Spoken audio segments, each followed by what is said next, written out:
반갑습니다. 오늘 본문은 누가복음 22장 54절에서 62절 말씀입니다. 신약성경 136페이지입니다. 누가복음 22장 54절에서 62절까지 말씀입니다. 누가복음 136페이지입니다. 신약성경 136페이지네요. 예, 누가복음 22장 54절에서 62절 말씀 우리 한 절씩 교독하겠습니다. 예수를 잡아 끌고 대제사장의 집으로 들어갈 새 베드로가 멀찍이 따라가니라.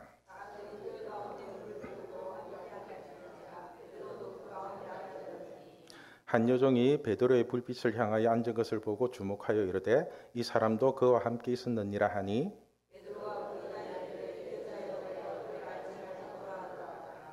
조금 후에 다른 사람이 보고 이르되 너도 그 도당이라 하거늘 베드로가 이르되 이 사람아 나는 아니로라 하더라.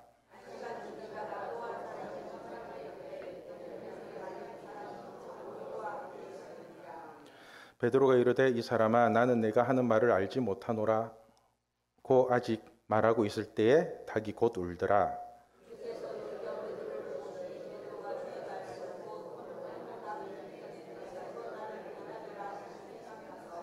다 같이 읽겠습니다. 밖에 나가서 심히 통곡하니라. 아멘. 오늘은 전지전능하신 하나님께 내가 해줄 수 있는 단 한 가지, 전지전능하신 하나님께 내가 해줄 수 있는 단 한 가지라는 주제로 하나님의 마음을 알아가도록 하겠습니다. 우리 중고등부는 매월 첫째 주가 되면은 그 달의 생일인 친구들과 선생님들을 축하해 줍니다. 오늘도 11월 첫째 주라서 2명의 친구를 축하해주고 케이크도 나눠 먹고 그랬거든요. 그리고 생일자가 가장 많은 달이 3월 달인데 3월 달에는 제 생일도 껴 있어가지고 참 많은 분들이 생일을 축하해 주시고 챙겨주셨습니다. 그 중에서 가장 큰 감동이 우리 아이들의 편지였습니다. 편지. 이 편지를 요약하기보다는 그냥 그대로 읽어드리는 게 더 감동일 것 같아서 짧은 내용이니까 그냥 그대로 읽어드리겠습니다. 첫 번째 어떤 친구가 이렇게 편지했어요. 해식쌤에게 쌤 생신 축하드려요. 그리고 감사해요. 처음으로 아빠를 만날 수 있게 해주셔서요. 쌤을 만나고 일어난 일들은 다 처음이에요. 사랑이 뭔지 알게 해주셔서 너무 기뻐요. 사실 이렇게 준비해 본 게 처음이라 고민도 많이 해보고 걱정도 많이 해봤어요. 이번 생신 때는 뭐라도 꼭 해드리고 싶었고 맛있는 거 사드리고 싶었어요. 제가 바보였을 때 지식이 뭔지 알려주셨고 제가 게을렀을 때 다른 사람들은 욕했지만 쌤은 절 잡고 끌어줬어요. 아버지의 마음을 알고 아들의 마음도 아시는 쌤, 끝까지 하나님 품에 같이 있어요.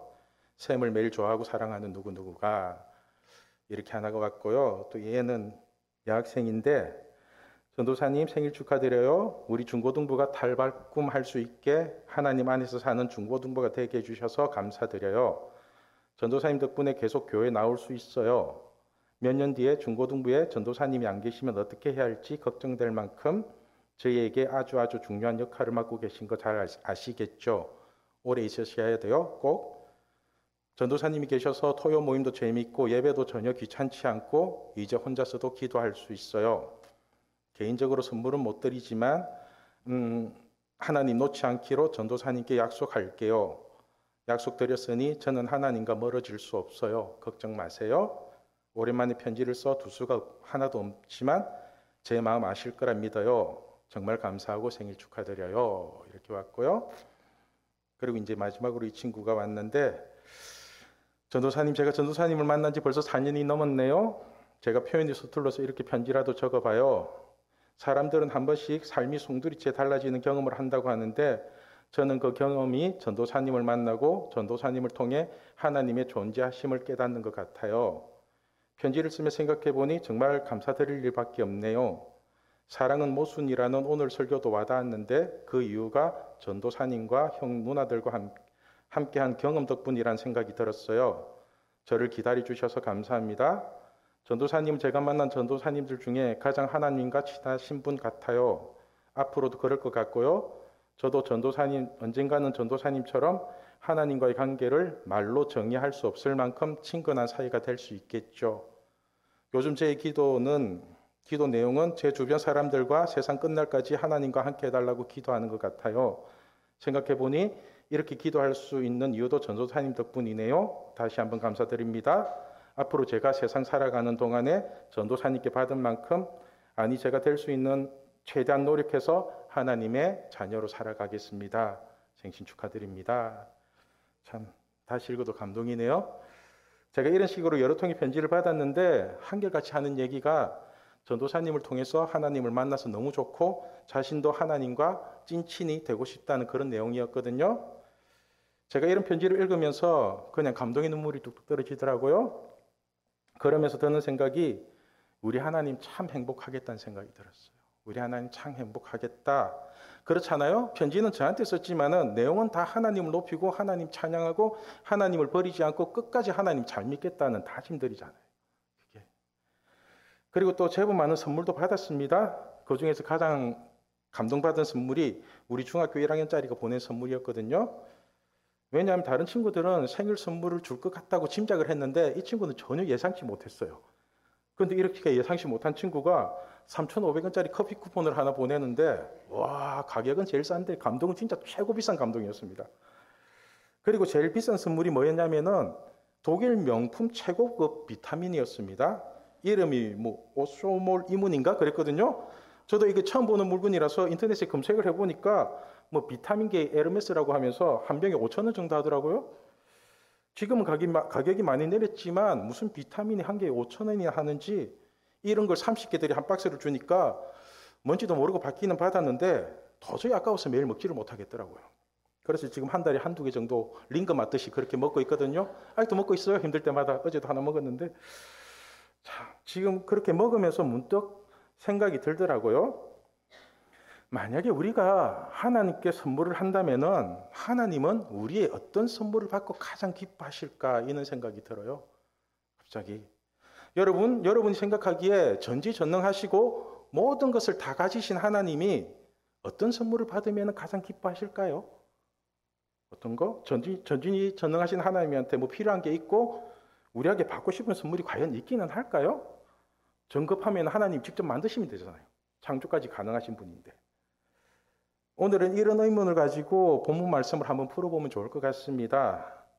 오늘은 베드로가 예수님을 3번이나 부인하는 장면입니다. 예수님을 3번이나 부인한다는 것은 순간적인 거짓말로 어쩔 수 없이 거짓말을 하는 것이 아니라 완전한 부인을 의미하거든요. 완전하게. 그래서 처음에는 예수님을 모른다고 얼떨결에 입술로만 부인을 하는데 두 번째는 생각을 하고 계산을 해서 부인을 하는 거고요. 세 번째는 예수님을 사랑하고 따랐던 마음까지도 완전히 거부하는 거라고요. 한마디로 마음을 다하고 생각을 다하고 힘을 다해서 예수님을 부인하는 거거든요. 오늘 본문이. 먼저 54절 말씀을 보면은 예수를 잡고 대제사장의 집으로 들어갈 새 베드로가 멀찍이 따라가니라. 참 신기하죠? 예수님을 절대로 버리지 않겠다고 큰 소리 치던 베드로가 예수님이 잡혀가니까 멀찍이 따라갔답니다. 아주 멀찍이. 여기서부터 벌써 낌새가 이상하잖아요. 그렇죠? 그리고 한 여종이 얘기를 합니다. 이 사람도 예수를 따르는 사람이라고. 그러자 베드로가 한다는 소리가 자신은 예수를 모른다고 부인을 합니다. 우리 57절 말씀 같이 읽겠습니다. 베드로가 부인하여 이르되 이자여 내가 그를 알지 못하노라 하더라. 그러니까 아줌마 나 이런 사람 몰라요 이랬다는 거예요. 누가요? 예수님을 절대로 버리지 않겠다는 베드로가. 그런데 조금 있다가 또 다른 사람이 베드로를 보고 당신도 예수와 한패가 아니냐고 묻는 겁니다. 이때 베드로의 대답은 역시나 나는 예수와 한패가 아니라고 대답을 하는 겁니다. 58절 말씀을 보면은 조금 후에 다른 사람이 보고 이르되 너도 그 도당이라 하거늘 베드로가 이르되 이 사람아 나는 아니로라 하더라. 여러분 이때 베드로의 생각이 바뀌어진 게 느껴지시나요? 생각이 바뀐 거? 아마도 베드로는 여종에게 처음 들었을 때 예수님을 부인하면서 생각했을 겁니다. 어떡하지? 나 까딱하다가 나도 잡혀가고 십자가에서 죽을 것 같은데 와 미치겠다 어떡하지? 이런 생각을 하지 않았겠어요? 여러분들도 처음에는 예수님을 좋다고 따르다가도 조금 문제가 생기고 어려움이 생기면은 어떻게 하면 내가 손해 안 보고 빠져나올까 이런 고민들 할 때가 있잖아요. 한 번씩. 저는 항상 이런 고민을 했던 것 같아요. 예수 믿으면서 잘 되고 복음 받고 싶은데 그런데 조금이라도 손해보고 짜증나는 일이 생기면은 그럴 때마다 교회가 나가기 싫어지고 예수님을 버리고 싶었거든요. 그래서 베드로도 십자가를 지는 예수님 앞에서 나는 예수님도 모르고 예수님 편도 아니라고 얘기를 하는 것입니다. 그런데 더 과간인 것은 1시간쯤 뒤에 어떤 사람이 확신을 가지고 얘기를 합니다. 59절 말씀을 보면은 1시간쯤 있다가 또 한 사람이 장담하여 이르되 이는 갈릴리 사람이니 참으로 그와 함께 있었느니라. 이때 베드로가 하는 대답이 60절 말씀인데 60절 말씀보다는 병행 구절인 마가복음 14장 71절 말씀이 더 확실하게 와닿기 때문에 우리 마가복음 14장 71절 말씀 같이 읽을게요. 그러나 베드로가 저주하여 맹세하되 나는 너희가 말한 이 사람을 알지 못하노라 하니. 자 보세요. 베드로가 이제는 자기 살겠다고 예수님을 저주하고 맹세까지 하면서 예수님을 부인하고 있습니다. 그러니까 예수님을 대충 버린 게 아니라 온 마음과 정성을 다해서 영혼육으로 아주 잔인하게 예수님을 버렸다는 것입니다. 사실 사람들이 누군가를 따를 때는 자기 계산이 있고 자기 이익이 들어 있거든요. 12제자들이 처음에 예수님을 따랐던 이유도 하나님에 대한 믿음이라기보다는 하나님의 아들로 오신 예수님이 이 세상에서 왕이 되면은 자신들도 한 자리 차지할 수 있겠다는 자신들의 계산으로 예수님을 따랐던 거거든요. 그죠? 쉽게 말해서 제자들은 예수님을 최고의 인맥으로 잡았던 것입니다. 최고의 인맥으로. 예수님이 대통령이 되기만 하면은 한 자리 차지하려고 그렇게 어장 관리를 하고 있었던 겁니다. 지금 국회의원 선거에도 쫓아다니는 사람들을 보면은 대부분이 자기 이익을 가지고 쫓아다니는 거지 그 사람을 사랑하고 나라를 사랑해서 쫓는 게 아니잖아요. 안 느끼지잖아요. 예를 들면은 제가 우리 중고등부에 토요 기도 모임을 만들 때 처음부터 기도하러 오겠다는 친구들은 아무도 없었습니다. 아무도. 처음에는 뭐 하는지도 모르고 왔다가 맨날 모여서 맛있는 거나 먹으러 다니고 부산의 유명한 관광지는 다 돌아다니고 있으니까 그게 좋아서 모였던 아이들이거든요. 거기에다가 제가 오는 첫 해부터 코로나가 터져가지고 예배 드리기도 힘들고 함께 모이는 것 자체가 힘들어서 제가 오는 애들에게는 제일 비싸고 제일 맛있는 거 사줬어요. 아웃백 다 데리고 가고요. 뭐 피자 하나 사주더라도 그 제일 비싼 거 사줬어요. 피자에서 끄는 거. 그러니까 애들이 토요 모임에 가면은 맛있는 거 사준다더라는 생각이 들었는지 꾸준히 오는 친구들이 조금씩 늘어가더라고요. 이런 친구들이 이제는 기도의 맛을 알게 되고 하나님도 만나게 되면서 예수님이 주신 비전을 찾고 있습니다. 그러니까 우리가 교회를 다니고 예수님을 믿는 모든 시작은 자신의 이익 때문이라고 할 수 있거든요. 자신에게 이익이 되고 좋을 것 같으니까 예수님을 믿는 거지 처음부터 예수님과 함께 십자가를 지겠다고 하는 사람은 없습니다. 쉽게 말해서 우리 모두가 처음에는 예수님의 제자들과 똑같은 모습으로 예수님을 따르고 있다는 거예요. 똑같은 모습이에요. 제가 한번 우리 중고등부 학생들에게 이런 질문을 해봤는데 여러분들에게도 똑같은 질문을 해볼 테니까 한번 대답을 한번 해보십시오. 자신에게 문제가 생기고 힘든 일이 생길 때 혹시 생각나는 사람이 있으신가요? 나 힘들고 어려워. 이렇게 힘들 때 이 사람 좀 만나서 얘기 좀 하면 진짜 좋겠어. 이런 사람이 있으세요? 그럼 반대로 여러분이 행복하고 기분이 좋을 때 생각나는 사람이 있으세요? 기분 좋을 때 이렇게 행복하고 기분 좋을 때 이 사람 만나서 같이 밥 먹고 떠들면서 이 기쁨을 함께 나누면 너무 좋을 것 같아. 이 사람? 그렇다면 여러분 이 두 가지 질문에 대한 대답이 같은 사람인가요? 다른 사람인가요? 같아요? 달라요? 힘들고 어려울 때 보고 싶고 생각나는 사람이랑 행복하고 기쁠 때 보고 싶고 생각나는 사람이 같아요? 달라요? 사실 이게 다르면 뭔가 문제가 조금 있죠. 그죠? 힘들 때는 A라는 사람이 생각나고 기쁠 때는 B라는 사람이 생각난다면은 A라는 사람은 철저하게 이용만 해먹는 거잖아요. 그죠? 그런데 여러분 대부분의 사람들이 예수님을 이렇게 따르고 있다는 것입니다. 어렵고 힘들고 문제투성일 때는 예수님 하면서 예수님을 찾다가 문제가 해결되고 어느 정도 먹고 살만해지고 별다른 문제가 생기지 않으면은 예수님을 찾는 것이 아니라 딴 사람을 찾아다니면서 놀러 다니고 있다는 거예요. 한마디로 내가 힘들 때는 예수님, 그리고 내가 행복하고 좋을 때는 이 사람 저 사람 찾아다니면서 그렇게 나를 살리러 오신 예수님을 잔인하게 버리는 것 같습니다. 한 번은 제가 함께 기도하는 친구들에게 이런 얘기를 한 적이 있습니다. 예수님이 길이요 진리요 생명이고 나를 살리러 오신 주님이시기 때문에 나는 예수님의 못자국 난 손을 절대로 놓지 않을 거니까 너희들도 나랑 같이 예수님 손 꼭 잡고 천국에 가자고 얘기를 했거든요. 그런데 만약에 어떤 친구가 저를 버리고 딴 데로 간다면은 그 친구는 어디를 가는 걸까요? 그 친구는 마찬가지로 우리를 천국으로 인도하시는 분이 예수님인데 우리가 예수님을 버리고 딴 데로 간다면은 그 사람은 천국을 향해 가는 걸까요? 지옥을 향해 가는 걸까요? 그죠? 오늘 본문에서도 보면은 베드로는 자기가 살겠다고 예수님을 3번이나 부인하는데 이렇게 예수님을 부인하는 게 사는 걸까요? 죽는 걸까요? 그죠? 사람들이 자꾸만 착각하는 게 뭐냐면은 자기가 살겠다고 예수님을 버리는데 그렇게 예수님을 버려버리면은 그게 사는 게 아니라 죽는 거거든요. 그게. 한번 생각해 보세요. 우리를 천국으로 끌고 가는 예수님의 손을 놓아버리면은 지옥 가는 게 당연한 거잖아요. 제가 요 근래에 깨달은 것이 하나 있습니다. 여러분, 이 세상에서 가장 센 힘이 어떤 힘인지 아세요? 가장 센 힘이 하나님의 사랑을 거부하고 하나님의 손길을 거부하는 그 힘이 가장 세거든요. 그 힘이. 아무리 자꾸 어린 갓난아이라도 싫다고 뿌리치는 그 손은 절대로 붙잡을 수 없다는 것을 깨달았습니다. 쉽게 예를 들면은 제가 이제 노엘이가 오늘 안 왔는데 5살 된 노엘이가 너무 예뻐가지고 손을 꼭 잡으려고 하는데 우리 노엘이가 저를 싫다고 하면서 제 손을 뿌리치면은 저는 그 손을 절대로 잡을 수가 없어요.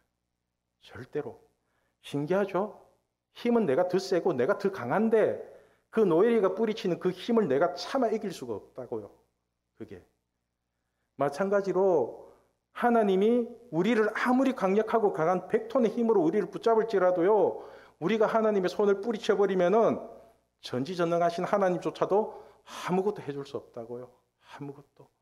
그래서 하나님이 우리에게 강압적으로 아무것도 못하고 계시잖아요. 그렇죠? 이해가 되시죠? 그러니까 여러분 하나님의 손을 절대로 놓지 마시길 바랍니다. 절대로. 오늘 베드로 본문도 어떻게 보면은 베드로가 예수님의 손길을 3번이나 뿌리치는 장면이거든요. 예수님은 베드로에게 자신과 함께 십자가에 죽을 수 있는 기회를 3번이나 줬는데 그런데도 베드로는 예수님과 함께 죽을 수 있는 영광의 십자가를 3번이나 뿌리치고 있다고요. 이렇게 예수님을 손길을 3번이나 뿌리치는 베드로를 예수님은 일부러 쳐다보십니다. 일부러. 우리 61절 말씀 같이 읽겠습니다. 주께서 돌이켜 베드로를 보시니 베드로가 주의 말씀 곧 오늘 닭 울기 전에 내가 3번 나를 부인하리라 하심이 생각나서. 그러니까 예수님은 베드로가 3번이나 자신을 부인하는 소리를 다 듣고 계시다가 마지막에 아주 슬픈 눈으로 베드로를 쳐다보고 계신 것입니다. 이때 예수님과 눈이 마주쳤을 때 베드로의 마음은 어땠을까요? 모든 제자들은 다 버리지라도 나는 절대로 버리지 않겠다고 큰 소리를 치던 베드로가 예수님을 3번이나 부인하고 난 뒤에 예수님과 그 눈이 딱 마주쳤어요. 그 마음이 어땠을까요? 저도 사실 예수님과 이렇게 눈이 마주친 적이 있습니다. 제가 처음에는 예수님 등골 빨아먹고 살겠다는 마음으로 좋다고 믿었는데 그런데 어느 정도 예수님을 제대로 믿다가 보니까 십자가를 져야 된다는 느낌이 자꾸 들더라고요. 그런데 예수님을 믿는 건 좋은데 그 고난의 십자가가 너무 싫은 겁니다. 너무. 그래서 잔머리를 굴렸죠. 사랑의 하나님이 나를 버리지는 못할 때니까 좋은 것만 쪽 빨아먹고 십자가를 지라고 하면은 딴소리하고 거부하고 못 들은 척하고 그렇게 가장 이기적인 모습으로 예수님을 따르고 있었습니다. 그런데 어느 날 그날도 여전히 예수님의 등골을 빨아먹겠다고 제 이익을 위해서 열심히 기도를 하는데 저랑 조금 멀찍이 떨어진 거리에서 예수님이 하염없이 울고 계신 겁니다. 하염없이. 그때 제 느낌이 어땠냐면은 제가 져야 될 십자가를 싫다고 거부하면서 그래도 저한테 이긴 것은 빨아먹고 있어야 되니까 그렇게 예수님께 붙었다 떨어졌다 하는 제 모습을 보면서 예수님은 이런 저에게 잘해줄 수도 없고 그렇다고 버릴 수도 없고 그렇게 안타까운 마음으로 저를 쳐다보면서 울고 계시더라고요. 이때 예수님과 눈이 딱 마주치고 예수님의 눈물을 보았는데 사람 미치겠더라고요. 미치겠더라고요. 그때서야 깨달았습니다. 제가 지금 예수님께 얼마나 못할 짓을 하고 있는지. 그죠? 그리고 결심했습니다. 내가 십자가에서 죽으면 죽었지 절대로 예수님 버리지 않겠다고. 그냥 내가 손해보고 내가 죽고 말지 절대로 내 이익 챙기겠다고 예수님을 믿는 척 하지도 않겠다고 그렇게 다짐을 하고 다짐을 했습니다. 오늘 말씀의 제목이 전지전능하신 하나님께 내가 해줄 수 있는 단 한 가지입니다. 여러분, 우리가 전지전능하신 하나님께 해줄 수 있는 게 과연 있을까요? 모든 것을 다 가지신 분이고 무에서 유를 창조까지도 하실 수 있는 하나님께 우리가 과연 해줄 수 있는 게 있기는 할까요? 제가 아무리 생각해도 없는 것 같더라고요. 아무리 생각해도. 그렇게 며칠을 묵상하는데 어느 날 저만이 해줄 수 있는 선물이 딱 하나 있다는 것을 깨달았습니다. 딱 하나 있어요. 사실 제가 우리 중고등부 아이들에게 선물을 받을 때마다 참 고맙기도 하지만은 한편 드는 생각이 뭐냐면은 이건 내가 사도 되는데 이 정도 살 돈은 나도 있는데 이런 생각이 항상 들었거든요. 그죠? 우리 중고등부 학생들이 해주는 선물이 뭐 제네시스나 뭐 에르메스 메르세데스 벤츠 같은 이런 좋은 거 해주진 않을 거 아니에요. 그죠? 기껏 해봐야 커피 쿠폰에 치킨 세트에 그리고 고급 영양제 정도. 그러니까 이 정도의 돈은 저에게도 있고 또 필요하면은 제 돈으로 사도 되는 선물이거든요. 그런데도 그 선물이 소중하고 마음에 감동이 되는 이유는 뭘까요? 저에게 선물을 주는 그 사람의 마음이잖아요. 그 사람이 소중한 거잖아요. 그래서 선물이라는 것은 그 사람의 진심이 담겨 있다면은 금액에 상관없이 그 자체가 소중한 것이고 진한 감동으로 다가오는 거잖아요. 마찬가지로 우리 한 사람 한 사람이 전지전능하신 하나님께 해드릴 수 있는 단 한 가지가 뭔지 아세요? 그것이 바로 우리 자신이 하나님을 절대로 버리지 않는 겁니다. 십자가를 절대로 버리지 않는 거예요. 여러분, 우리가 하나님을 버리지 않는다는 것은 오직 여러분 한 사람 한 사람만이 하나님께 드릴 수 있는 최고의 선물이라는 것을 알고 계십니까? 그래서 제가 어떤 고난이 오고 어떤 아픔이 오더라도 끝까지 하나님을 버리지 않는 것은 오직 저 성혜식만이 해줄 수 있는 선물이라고요. 하나님께 드릴 수 있는 선물. 제가 하나님을 버리지 않는 것 외에는 전지전능하신 하나님께 해드릴 수 있는 것은 아무것도 없다는 것을 저는 오늘 본문을 통해서 알았습니다. 본문을 통해서. 마찬가지로 우리 성도님들이 하나님을 버리지 않는 것은 오직 성도님들 한 사람 한 사람만이 하나님께 드릴 수 있는 최고의 선물이고요.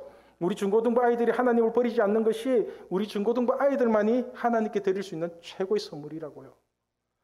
그러니까 여러분, 십자가에 죽는 한이 있더라도 절대로 하나님을 버리지 마시길 바랍니다.